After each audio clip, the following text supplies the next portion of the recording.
Good afternoon सभी लोगों को बहुत बहुत स्वागत है आपके अपने प्यारे से बरसा क्लासेस में।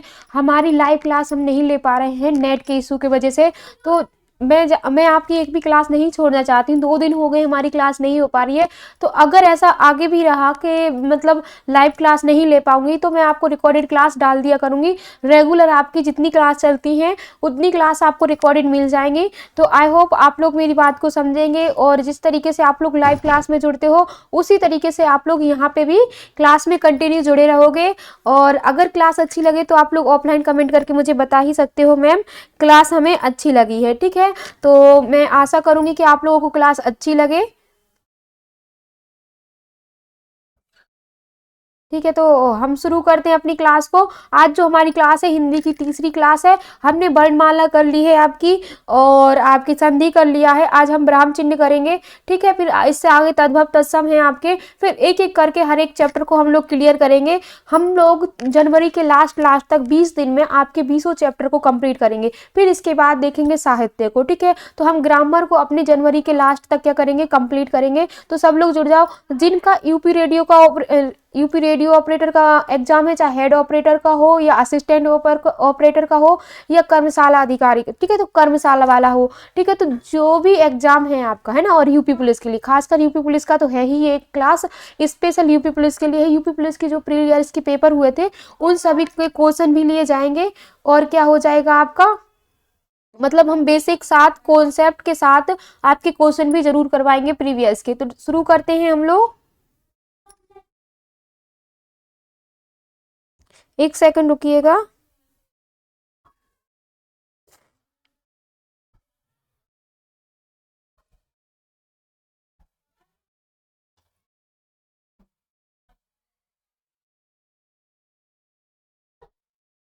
ठीक है, तो शुरू करें। ये ब्राह्म चिन्ह है। ब्राह्म चिन्ह की आज तीसरी क्लास है।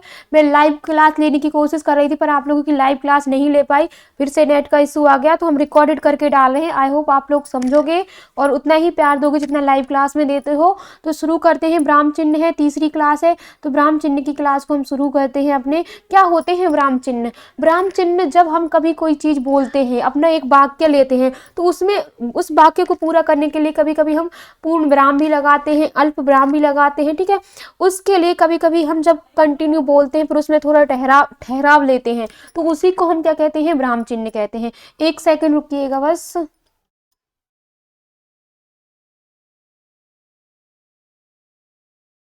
ठीक है, तो जब हम कभी थोड़े टाइम के लिए रुकते हैं तो उसे क्या कहते हैं, विराम चिन्ह कहते हैं, ठीक है। तो जो ठहराव होता है हमारा किसी वाक्य के बीच में बोलते हुए, तो वो क्या होता है, हमारा विराम चिन्ह होता है, ठीक है। तो हम लोग इसे स्क्रीन को बड़ा कर लेते हैं, ठीक है। तो विराम चिन्ह, अब इसी की बात हम लोग कर रहे हैं, किसकी बात कर रहे हैं, विराम चिन्ह की बात कर रहे हैं। तो विराम शब्द का शाब्दिक अर्थ होता है ठहराव। जब हम कभी कोई बात कंटिन्यू बोल रहे हैं, ठीक है, जैसे मैंने कहा अभी कि एक काजल है, काजल खाना खा रही है, ठीक है। तो मैंने कहा काजल खाना खा रही है, फिर वो सो जाएगी, ठीक है। तो मैंने इतना कहने के बाद एक मैं कॉमा लगाऊंगी, ठीक है, एक कॉमा लगाऊंगी, ठीक है, और फिर इसके बाद कंटिन्यू बात करूंगी, मतलब बीच में मैं थोड़ी देर के लिए क्या हुई, ठहर गई। तो यही विराम चिन्ह का उपयोग होता है, जहां हम उसको सही तरीके से उपयोग करेंगे, ठीक है। तो विराम चिन्ह का मतलब क्या हुआ, ठहरना, रुकना, है ना। तो ये होता है ब्राह्म चिन्ह, ठीक है। जैसे हम लोग अब देखो इसके लिए हम कंप्लीटली बात करते हैं। अब ये ब्राह्म चिन्ह, क्या आप लोगों को पता है कि हमारे जो हिंदी का अपना जो खुद का जो ब्राह्म चिन्ह है वो कितने हैं, सिर्फ एक है हमारा खुद का, सिर्फ एक। जो बाकी के ब्राह्म चिन्ह है वो कैसे हैं, मतलब विदेश के हैं या हम कह सकते हैं अंग्रेजी भाषा के, ठीक है। तो जो हमारा खुद का एक ब्राह्म चिन्ह है, ठीक है, हिंदी का अपना एक ब्राह्म चिन्ह है ना, ये हम कह सकते हैं हिंदी, ठीक है, हिंदी, हिंदी का अपना सिर्फ एक ब्राह्म चिन्ह है। कितना है, सिर्फ एक ब्राह्म चिन्ह है, ठीक है, ब्राह्म चिन्ह है, जिसे हम क्या कहते हैं, खड़ी पाई कहते हैं। क्या कहते हैं, खड़ी पाई कहते हैं, है ना। ये क्या हो जाता है, हमारा खुद का है, अपने हिंदी का एक ही ब्राह्म चिन्ह है जो कि कितना है, खड़ी पाई। और वैसे अगर हम ब्राह्म चिन्हों की वो देखें संख्या तो कितनी है, 20 है। तो ये बात पूछी जाती कि हमारा हिंदी का खुद का कितने ब्राह्म चिन्ह है, तो एक है, सिर्फ एक। उसे क्या बोलते हैं, खड़ी पाई। इसे क्या बोलते हैं हम लोग, खड़ी पाई बोलते हैं, ठीक है, खड़ी पाई। तो आगे हम डीपली बात करेंगे हर एक चीज में, पर आपको ये क्वेश्चन बनता है, मैंने इसमें मतलब इसे अच्छे से डीपली पढ़ाऊंगी, पर इसे मैंने खुद स्क्रिप्ट को पढ़ा, फिर मैं आप लोगों को देख रही हूँ, ठीक है। तो इसमें ये चीज़ आपकी नोट नहीं की गई है, तो आप देखो कि ये क्या होते हैं ब्राह्म चिन्ह। जो अपना हमारा हिंदी का ब्राह्म चिन्ह सिर्फ एक है। अब देखो, एक व्यक्ति अपनी बात को कहने के लिए, उसे समझाने के लिए, किसी कथन पर बोल देने के लिए कहीं कहीं कम समय लेता है, तो कहीं क्या लेता है, अधिक समय लेता है, ठीक है। जैसे अब मैं कंटिन्यू आप लोगों से बात कर रही हूँ, आप लोगों को कोई चीज़ समझा रही हूँ, तो कभी मैं रुक के भी बोलूँगी, कभी थोड़ा स्पीडली भी बोलूँगी। तो यही होता है जब मैंने एक वाक्य को पूरा किया। एक व्यक्ति अपनी बात को कहने के लिए, समझाने के लिए, उसने यहाँ पर एक क्या लिया है, कॉमा लिया है। ये क्या है, हमारा एक ब्राह्म चिन्ह है। कौन सा चिन्ह है, ब्राह्म चिन्ह है, ठीक है। तो ये सभी ब्राह्म चिन्ह है, ठीक है। अब क्या कह रहा है, भाषा के लिखित रूप में उक्त ठहरने के लिए, ठीक है, स्पेशली ठहरने के लिए स्थान पर जो निश्चित संकेत दिया जाता है, उसे ही हम क्या कहते हैं, ब्राह्म चिन्ह कहते हैं, ठीक है। उसे क्या कहते हैं हम लोग, ब्राह्म चिन्ह कहते हैं, ठीक है। अब देखो आगे बात, ब्राह्म चिन्ह के प्रयोग से भाषा में स्पष्टता आती है। जब हम ब्राह्म चिन्ह का उपयोग करते हैं, लिखते हैं, तो क्या होती है, हमारे वाक्य में स्पष्टता आ जाती है। स्पष्टता का मतलब हम उसको साफ साफ समझ सकते हैं कि वो क्या कहना चाह रहा है। जैसे एक ही बात को हमने 2 बार लिखा, यहाँ पे लिखा है बात एक ही है, रोको मत जाने दो, रोको मत जाने दो। अब ये किस पे डिपेंड कर रहा है कि इसका अर्थ क्या हो रहा है, ब्राह्म चिन्ह के ऊपर डिपेंड कर रहा है। ये क्या है, आपका कॉमा है, कह रहा है रोको, मतलब उसे रोक लो, मत जाने दो, ठीक है। मत जाने दो, इसका मतलब क्या है, उसे रोक लो, अभी जाने मत दो, यही है इसका मतलब, कि उसे जो भी है उसे रोक लो, ठीक है। इसका मतलब है रोक लो, मत जाने दो, जाने मत दो, कह रहा है जाने मत दो, ठीक है। यही बात को हमने इस तरीके से लिखा, रोको मत जाने दो। अब यह कह रहा है रोको मत जाने दो, मतलब इसे कह रहा है उसे जाने दो, चले जाने दो, उसे रोको मत, उसे चले जाने दो। क्या कह रहा है, उसे चले जाने दो। तो सब किसका खेल है इसमें, ब्राह्म चिन्ह का खेल है। जब हम कोई चीज लिख रहे हैं तो उस पर क्या निर्भर कर रहा है, किससे हम उसका पता लगाएंगे, उसके सही अर्थ का, ब्राह्म चिन्ह से। तो ब्राह्म चिन्ह हमें ये बताता है कब कौन सी चीज का क्या अर्थ निकल के आ रहा है, कब हमें रुकना है, ठीक है। तो ये चीज हमारी ब्राह्म चिन्ह के बारे में है। तो आपको समझ में आया होगा कि ब्राह्म चिन्ह क्या होता है। देखो यूपी पुलिस में इसके 1 या 2 क्वेश्चन जरूर आते हैं, और बहुत ही छोटा सा चैप्टर है। मात्र हमारे जो ब्राह्म चिन्हों की संख्या है वो 20 है। कितनी है, 20 है। कामता गुरु के हिसाब से कितनी ब्राह्म चिन्हों की संख्या मानी गई है, 20। हम आगे इसकी बात करेंगे। देखो जैसे कि ये रहे हमारे ब्राह्म चिन्ह, ठीक है। ठीक है, थोड़ी सी एक बात इसमें नहीं नोट की गई है, उसे लिखो आप लोग, कामता प्रसाद गुरु के द्वारा। यहाँ लिखो, यहाँ लिखते हैं हम लोग, कामता प्रसाद गुरु के द्वारा ब्राह्म चिन्ह की संख्या 20 है, ठीक है। कितनी मानी गई है, 20 मानी गई है। तो आई होप आप लोगों को समझ में आएगा कि कौन सी चीज क्या है। आपको 2 पॉइंट मैंने लिखवाए जो ज्यादा जरूरी है, इसे लिखना। ये क्वेश्चन में बहुत पूछे जाते हैं। कामता प्रसाद के हिसाब से ब्राह्म चिन्हों की संख्या कितनी है, 20 है। अगर कामता प्रसाद क्या कहते हैं, हमारा जो हिंदी का खुद का है ना, हमारे हिंदी का कितना, सिर्फ एक ही ब्राह्म चिन्ह है, वो कौन सा है, खड़ी पाई है। समझ में आ गई बात, वो कौन सा है, खड़ी पाई है। आगे चले, नाम पे चलते, 1 सेकेंड रुकना।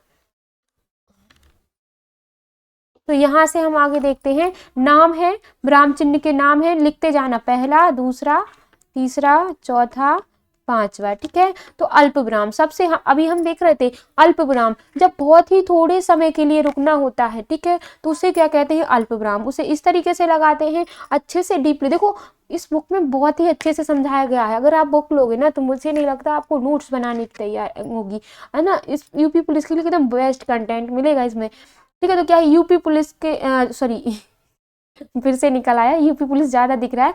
अल्प विराम जो है, देखो अब इस हिंदी सभी एग्जाम में आती है, तो आप लोग पढ़ सबके लिए सकते हो, इसमें कोई इशू नहीं है। बस क्या होता है, चैप्टर ऊपर नीचे होते हैं, तो जो आपके काम का है सिलेबस के अनुसार उसे आप लोग पढ़ सकते हो। अल्प विराम ये होता है अल्प विराम का साइन, ठीक है। तो थोड़ी सी देर के ठहराव के लिए, जब हम कहीं पे थोड़ी देर के लिए रुकते हैं, तो किसका उपयोग करते हैं, अल्प विराम का। देखो जैसे कहा, विजय ने बच्चों के लिए आम, अमरूद, केले आदि खरीदे, ठीक है। तो आम खरीदे, अमरूद खरीदे और केले खरीदे, ये क्या है, अल्प विराम। जब आप छोटी सी देर के लिए रुकते हो, तो किसका उपयोग करते हो, अल्प विराम का उपयोग करते हो। किसका उपयोग करते हो आप लोग, अल्प विराम का उपयोग करते हो। तो समझ में आ गई आप लोगों को। और ये हमारे सबसे अधिक प्रयोग होता है। इसे अगर हम देखें तो इंग्लिश में से क्या कहते हैं, इंग्लिश में से कहते हैं कॉमा। क्या कहते हैं, कॉमा। सबको पता है इंग्लिश में क्या कहते हैं इसे, कॉमा। फिर इसके बाद आता है अर्धविराम। अर्धविराम जब हमारा एक वाक्य थोड़ा पूरा हो जाता है, देखो वाक्य को कहते हुए बीच में जब हमें थोड़ा सा विराम लेना होता है, और पूछा जाएगा आधा समय कौन से देर में लगता है, इससे भी इस जो आपका अर्धविराम होता है ये आधा समय लेता है रुकने का, इससे ज्यादा लेता है, अल्प विराम से ज्यादा समय लेता है। यहाँ चाहे तो नोट कर लो, अल्प विराम से ज्यादा समय लेता है, अल्प विराम से थोड़ा ज्यादा समय लेता है, ठीक है, ज्यादा समय लेता है। तो यहाँ पे कहता है, क्वेश्चन पूछा जाता है कि आधा विराम मतलब आधे समय के लिए रुकने वाला कौन सा विराम चिन्ह होता है, तो अर्ध विराम। भाषा को समझना, बस आपको लैंग्वेज समझने की जरूरत है। हालांकि मैं अपनी तरफ से आपको जो जो एग्जाम में पूछा जा सकता है वो सब क्लियर करूंगी, ठीक है। तो आधे समय के लिए रुकने वाले आधे समय को रुकने के लिए कौन सा विराम चिन्ह प्रयोग होता है, तो अर्धविराम होता है। कौन सा होता है, अर्धविराम होता है। देखो वाक्य को कहते हुए बीच में थोड़ा सा विराम लेना क्या होता है, अर्धविराम। जैसे सूर्योदय हो गया है, ठीक है, आधा वाक्य पूरा बोल लिया, फिर कहते चिड़िया चहकाने लगी, इतनी बात समझ में आ गई। फिर आता है पूर्ण विराम। पूर्ण विराम जब हमारा वाक्य पूरा हो जाता है तब लगाते हैं, और इसी को हम क्या कहते हैं, हिंदी की खड़ी पाई बोलते हैं। इसे क्या बोलते हैं हम लोग, खड़ी पाई। अपनी हिंदी में क्या बोलते हैं इसे, खड़ी पाई। पूर्ण विराम भी कहते हैं और इसे क्या कहते हैं, खड़ी पाई भी कहते हैं। वाक्य के अंत में रुकने के लिए पूर्ण विराम लगाते हैं। जैसे सूर्य पूर्व दिशा से निकलता है, तो ये क्या होगा आपका, पूर्ण विराम हो गया। तो क्या इतनी बात समझ में आ रही है आप लोगों को। मैंने बता दिया एक अल्प विराम होता है जो कि सबसे ज्यादा उपयोग होता है। अगर आपसे क्वेश्चन पूछा जाए कि सबसे ज्यादा विराम चिन्हों में कौन सा विराम चिन्ह उपयोग होता है, तो अल्प विराम सबसे ज्यादा उपयोग किया जाता है। समझ में आ गई बात। दूसरी बात आती है अर्धविराम की। जो अल्प विराम से थोड़ा सा ज्यादा समय लेता है उसे ही हम कहते हैं अर्धविराम। आधा वाक्य पूरा होने पर जो बोला जाता है उसी को हम कहते हैं अर्धविराम। पूर्ण विराम जब पूरा वाक्य बोला जाता है तो उसे क्या बोलते हैं हम लोग, पूर्ण विराम बोलते हैं। क्या बोलते हैं हम लोग, पूर्ण विराम बोलते हैं। फिर आता है आप लोगों का उपविराम, ठीक है, उपविराम कह सकते हैं या इसे विसर्ग भी बोलते हैं।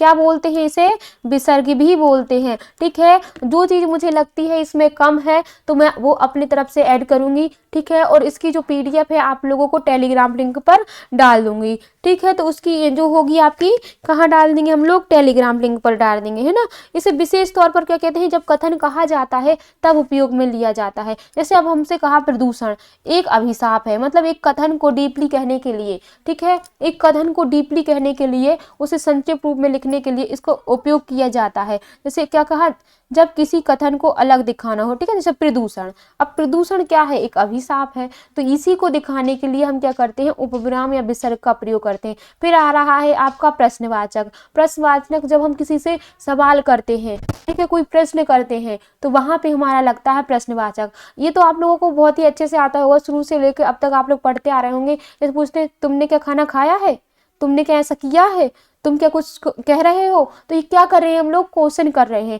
जब हम किसी से क्वेश्चन करते हैं तो वहां क्या आता है, क्वेश्चन मार्क आता है, ठीक है। तो ये बात समझ में आ रही है आप लोगों को। तो ये क्या है, आपके प्रश्नवाचक है ना। तो ये रहा, क्या आप वहां जा रहे हैं, तो ये क्या होता है, आपका प्रश्नवाचक होता है। आगे आगे चले हम लोग। आई होप आप लोगों को अच्छे से ये चीज समझ में आएगी होगी।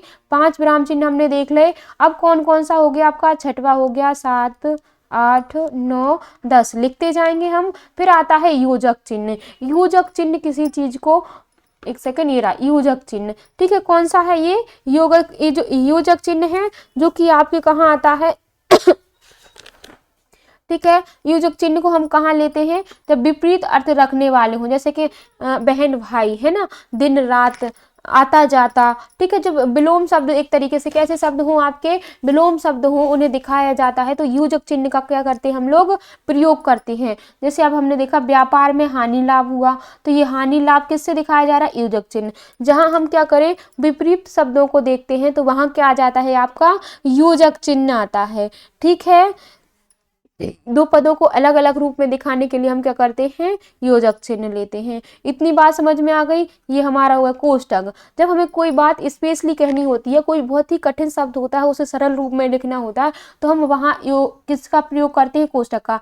आपकी सामर्थ्य को मैं जानता हूँ। अब सामर्थ्य थोड़ा हमें कठिन सा लग रहा है, तो हमने कोष्टक में अपने लिख लिया शक्ति। जैसे मैं लिखती हूँ, ठीक है, कुछ भी हम जब स्पेशल बहुत ज्यादा कठिन लगता है तो उसे एक कोष्टक में हम बगल में लिख लेते हैं, ठीक है। फिर आता है उद्धरण चिन्ह। कौन सा, उद्धरण चिन्ह। जब कोई वाक्य या फिर कथन ज्यों का त्यों लिख जाता है, ठीक है, तो उसे क्या कहते हैं हम, उद्धरण। तो इसे दो तरीके से हम लोग प्रयोग करते हैं, इस तरीके से और इस तरीके से। तुम मुझे खून दो, मैं तुम्हें आजादी दूंगा। जैसे कि ये क्या किसका है, सुभाष चंद्र बोस का, ठीक है। तो ये एक वाक्य है, आपको इसे कहने के लिए, ज्यों का त्यों रखने के लिए हम किसका, उद्धरण चिन्ह का प्रयोग करते हैं। या इसे अवतरण भी कहते हैं। इसे क्या कहते हैं, अवतरण भी कहते हैं, ठीक है। अवतरण भी कहते हैं, उद्धरण भी कहते हैं। अब आता है विस्मय बोधक। विस्मय बोधक वो चिन्ह होता है जब हम किसी के दुख को या फिर किसी मतलब एकदम से, जैसे कहते हैं ना कि किसी को दुख हो रहा है, शोक हो रहा है, या फिर किसी के प्रति गुस्सा आ रहा है, तो इसमें हम क्या करते हैं, विस्मय बोधक। या किसी चीज को हम, मान लो कोई चीज हमें गंदी लग रही है तो हम कहते हैं छी छी कितनी गंदी चीज है, अरे ऐसा हो गया एकदम से। जैसे अचंबा वाली जब चीजें आती, थोड़ा सा मतलब एकदम से क्या हो जाए, चीजों में एकदम शोक सा हो जाए या फिर एकदम गुस्सा सा हो, तो वहां क्या लगता है, विस्मय बोधक। जैसे क्या कहता है, हर्ष हो मतलब खुशी हो, शोक हो, नफरत हो, विस्मय हो, ग्लानि हो मतलब अपने आप में ही दुख सा हो, तो वहां पर जब भावों को हम क्या करते हैं, बोध कराते हैं, अपने भावों का, आंतरिक भावों का क्या कराते हैं, बोध कराते हैं, वहां विस्मय बोधक लगता है। देखो क्या सुंदर प्रस्तुति है, मैं बहुत खुश हुआ, मतलब क्या सुंदर प्रस्तुति है, हम कहते ना क्या सुंदर प्रस्तुति है, ठीक है। तो ये क्या हो गया, हमारे विस्मय बोधक हो गया। तो आप समझ रहे हो विस्मय बोधक क्या होता है, जब क्या होता है किसी चीज में हर्ष हो, दुख हो, ठीक है, या फिर ग्लानि हो, ये यहाँ पे हम क्या लगाते हैं, विस्मय बोधक। अब आता है लाघव चिन्ह। 10वां है आपका कौन सा, लाघव चिन्ह। वाक्य का संक्षिप्त रूप में लिखने के लिए, देखिए संक्षिप्त रूप में, कृपया पृष्ठ उलटिए, तो आधा के सॉरी के लगाया, डॉट लगा देते हैं, हम लिखते हैं ना, जैसे रेखा चौधरी, तो रे और CH लिख दिया मैंने, ठीक है। और जैसे मान लो कोई है, किसी का भी नाम ले लो, शॉर्ट में लिख देते हैं, है ना। तो वो शॉर्ट में लिखने के लिए, एक तरीके से इंग्लिश में कहे तो शॉर्ट में लिखने के लिए किसका प्रयोग करते हैं हम, लाघव चिन्ह का प्रयोग करते हैं। किसका प्रयोग करते हैं हम लोग, लाघव चिन्ह का प्रयोग करते हैं। जैसे हम कहते हैं BSc, BSc। अब BSc क्या है, बैचलर साइंस ऑफ, है ना, तो ये हो जाएगा। समझ में आ गया। तो इसी तरीके से है ना, जैसे BA, bachelor of art, bachelor of art, ठीक है। तो ये पूरा फॉर्म को संक्षिप्त में लिखने के लिए क्या हो जाता है, BA, ठीक है। तो ये चीज आपकी हो जाती है, समझ में आ गई बात।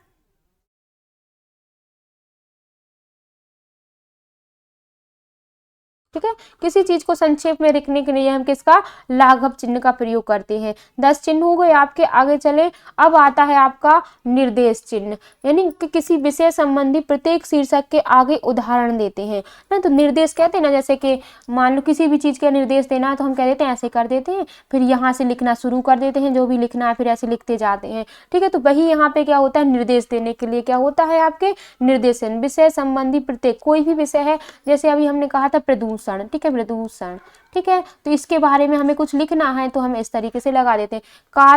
काल 3 प्रकार के होते हैं, देखो ये लगा दिया, वर्तमान, भूत और भविष्य, ये चीज हम लिख देते हैं। यहाँ पे ये वाला नहीं आएगा, ये वाला आएगा, इसे कहते हैं निर्देश चिन्ह। अब आते हैं विवरण चिन्ह, किसी चीज का पूरे तरीके से विवरण करना, ठीक है। जैसे अब मुझे प्रदूषण के बारे में पूरी डिटेल्स लिखनी है, तो पूरी डिटेल्स के लिए हम किसका प्रयोग करेंगे, इस तरीके से करेंगे, डिटेल में बात करेंगे। समझ में आ रही बात। तो यहाँ से ये चीज आप लोगों को आई होप समझ में आई होगी, ठीक है।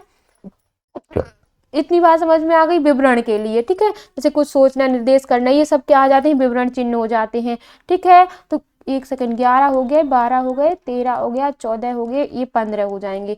विवरण चिन्ह हो गया हमारा, निर्देश चिन्ह हो गया, त्रुटि बोध। कभी कभी क्या होता है, हम बोलते बोलते या फिर लिखते लिखते कहीं गलती कर देते हैं, तो गलती करने पर जैसे कहते हैं आज खाना अच्छा बना, ठीक है, अच्छा बना, ये लिख लेते हैं। तो मान लो मेरा यहाँ पे कुछ छूट गया, तो मैं यहाँ ऐसे करके यहाँ लिख देती हूँ खाना बहुत, है ना, बहुत बोलना था मुझे, तो बहुत छूट गया था। आज खाना बहुत अच्छा बना, अच्छा लिखना था यहाँ, ठीक है, कुछ बोल रही हूँ कुछ लिख रही हूँ, ठीक है, तो कुछ आप लोग समझ जाओगे। तो जो छूट जाता है उसे ऊपर दिखाने के लिए क्या लगाते हैं हम लोग, त्रुटि बोध चिन्ह का प्रयोग करते हैं। अब तक आप लोग अगर पढ़ रहे हो तो आप लोगों ने बहुत यूज किया होगा इसे। तो त्रुटि बोध चिन्ह कहते हैं जिस किसी वाक्य अथवा वाक्यांश में कोई शब्द अथवा अक्षर लिखने में छूट जाता है तो उसे किसका प्रयोग करते हैं, त्रुटि बोध चिन्ह का प्रयोग करते हैं, ठीक है। और इसे हंस पद भी बोलते हैं, आप लोगों को पता होना चाहिए इसे क्या बोल देते हैं हम लोग, हंस पद भी बोल देते हैं। क्या बोल देते हैं, हंस पद भी बोल देते हैं, ठीक है। फिर क्या होता है, पदलोप चिन्ह। जब कोई पद लोप हो जाता है तो उसका चिन्ह, जब वाक्य में कुछ अंश छोड़कर लिखना हो, तो मतलब कुछ चीज हमें क्या करनी हो, छोड़ देनी है, और हम लिखते जा रहे हैं आगे, ठीक है। मान लो मैं घर अवश्य चलूंगा, फिर हमने कुछ छोड़ दिया, पर तुम्हारे साथ, तो उसे कुछ बातें हमने क्या कर दी है, छोड़ दी हैं, इसके लिए हम क्या लगाते हैं, इनको लगाते हैं, इनको क्या कहते हैं, पदलोप चिन्ह कह देते हैं, ठीक है। अब आगे देखें, रेखांकन चिन्ह। जैसे कि कोई बात स्पेशल होती है हमारी, तो उसके नीचे हम क्या करते हैं, रेखांकित कर देते हैं। कैसा कर देते हैं, रेखांकन चिन्ह, अंडरलाइन लगा देते हैं ना, इसे क्या कहते हैं हम लोग, अंडरलाइन, ठीक है, अंडर लाइन बोलते हैं, ठीक है। तो अंडरलाइन लगा देते हैं, कोई भी बात हमें बोली, जैसे यहाँ कहा है गोदान उपन्यास प्रेमचंद द्वारा लिखित है। एक सेकंड रुकिएगा, हेलो हेलो।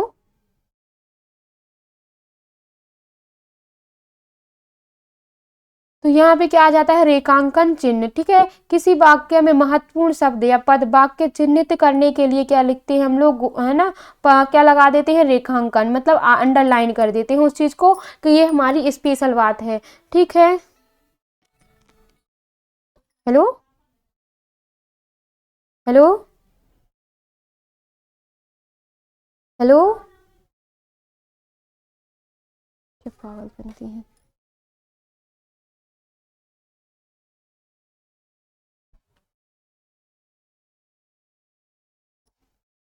तो इसके आगे देखें हम लोग, एक सेकंड रुकिएगा, हेलो, हाँ कौन, जी राधे राधे बोलिए।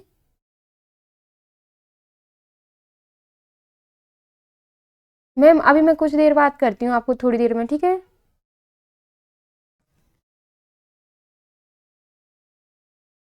तो हमारे कहाँ तक हो गए थे, 15 हो गए थे, ठीक है। तो ये कौन सा है आपका, 16, ये 17, ये कौन सा हो जाता है आपका, 18, ठीक है।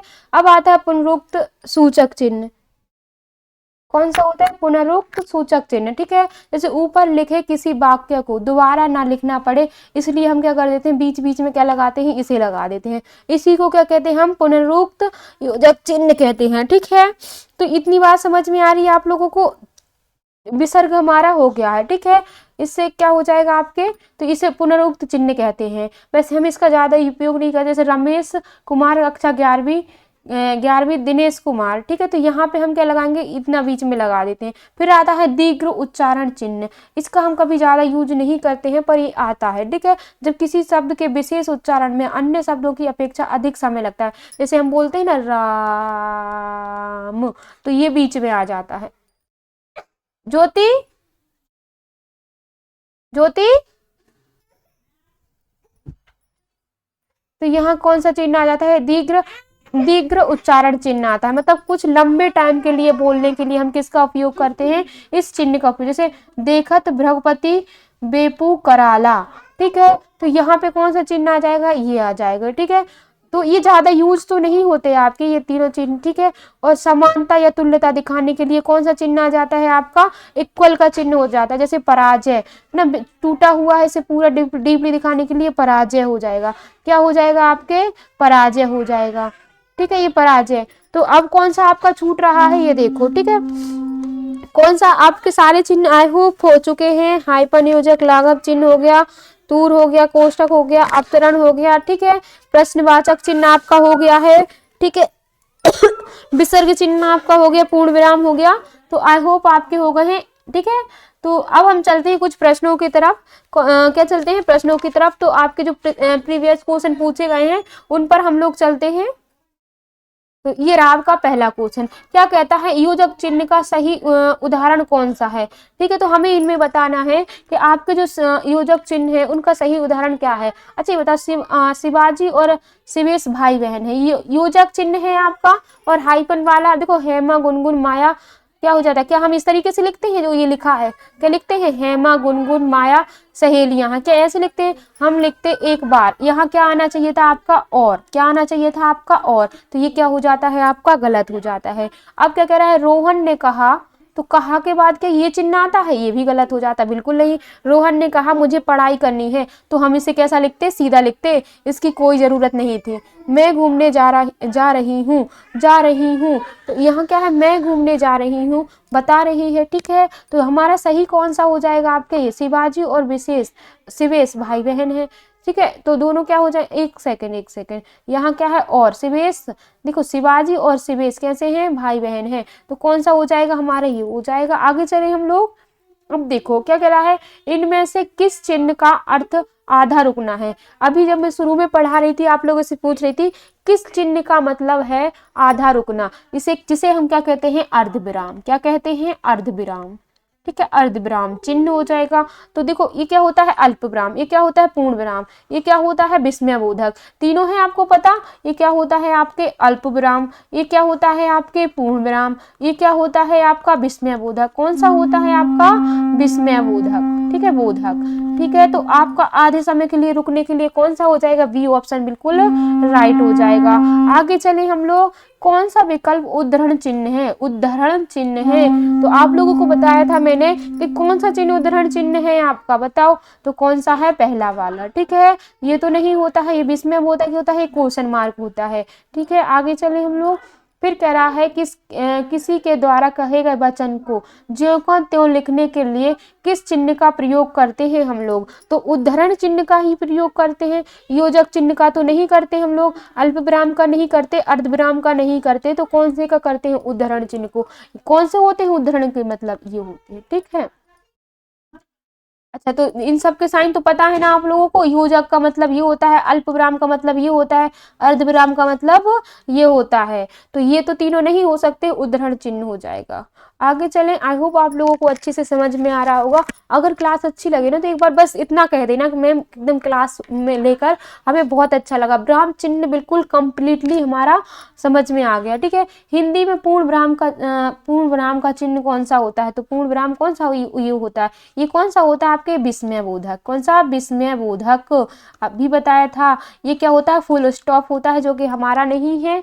ठीक है, तो ये क्या होता है, फुल स्टॉप। ठीक है, तो यहाँ से ये फुल स्टॉप लिख लो, हिंदी में ही लिख लो, स्टॉप किसका साइन होता है, फुल स्टॉप का, जो कि हमारा तो है ही नहीं।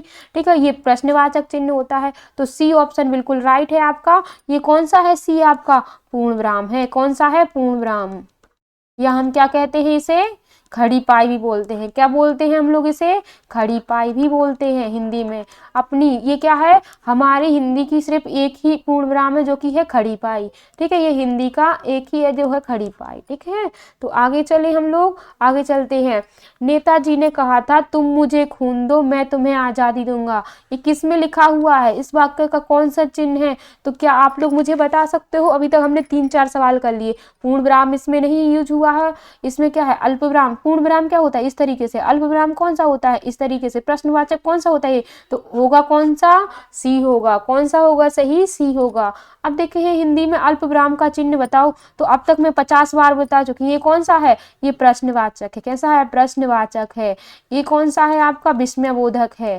कैसा है, विस्मयबोधक है। सबको समझ में आ रहा होगा। ये खड़ी पाई है या पूर्ण विराम है, क्या है, खड़ी पाई, या फिर क्या हो जाती है आपकी, पूर्ण विराम हो जाती है, पूर्ण विराम हो जाता है। क्या ये बात समझ में आ रही है आप लोगों को, तो डी ऑप्शन आपका बिल्कुल राइट है। अब 8वां क्वेश्चन देखो, वाक्य को समाप्त करने के लिए जिसका प्रयोग किया जाता है उसे क्या कहते हैं, तो पूर्ण विराम करते हैं। अब 1000 बार बताए, एक भी क्वेश्चन आपका एग्जाम में नहीं छूटना चाहिए। यूपी पुलिस में अगर अल्प विराम का क्वेश्चन आता है तो आपका एक भी नहीं छूटना चाहिए। ठीक है, तो ये अल्प विराम होता है आपका। पूर्ण विराम पूछा था नाम से, हाँ, जब सब वाक्यांश को समाप्त करते हैं तो कौन से लगाते हैं हम, पूर्ण विराम। अल्प विराम जब हमें कोई छोटी सी बात कही हो, थोड़े समय के लिए रुकना हो, तो अल्प विराम। विवरण चिन्ह कब होता है, जब किसी चीज को, कौन सा होता है विवरण चिन्ह, ये होता है उपविराम। तो ये हो जाएगा कौन सा आपका बी बिल्कुल राइट है। आगे चले हम लोग, इस विराम चिन्ह को क्या कहते हैं, जो कि ये है, तो ये क्या हो जाता है, प्रश्नवाचक। यहाँ लिखना चाहिए था, कहाँ लिख दिया है, प्रश्नवाचक, ठीक है, प्रश्नवाचक चिन्ह, ठीक है, ये लिखा आपके। वैसे तो अल्प विराम तो होता नहीं है, योजक कौन सा होता है, अल्प विराम, ये पूर्ण विराम कौन सा, ये होता है, ठीक है। तो आगे चले, निम्न में से योजक चिन्ह बताओ। तो अब कितने बार बताएं हम लोग, ये होता है, ठीक है। आई होप आप लोगों को बहुत अच्छे से समझ में आया होगा। ये जितने भी क्वेश्चन थे आपके प्रीवियस में पूछे गए हैं, ये आपकी पिनक्कल की बुक है। अगर आपको लगता है कि जरूरी है, आप लेना चाहते तो अब बिल्कुल लो, बहुत अच्छा कंटेंट है इसमें, ठीक है। तो हमारी क्लास हम लोग यहीं तक रखेंगे। अगर क्लास अच्छी लगी हो तो आप लोग मुझे ऑफलाइन कमेंट करके जरूर बताइएगा, मैम क्लास अच्छी लगी, ठीक है। अभी जब तक आपका नेट का इशू चल रहा है तो हम लोग ऑफलाइन क्लास लेकर रिकॉर्ड करके आपको टाइम से डाल दिया करेंगे, ठीक है। अगर कोई भी डाउट होता है तो आप टेलीग्राम लिंक पे जाके अपना डाउट क्लियर कर सकते हो, ठीक है।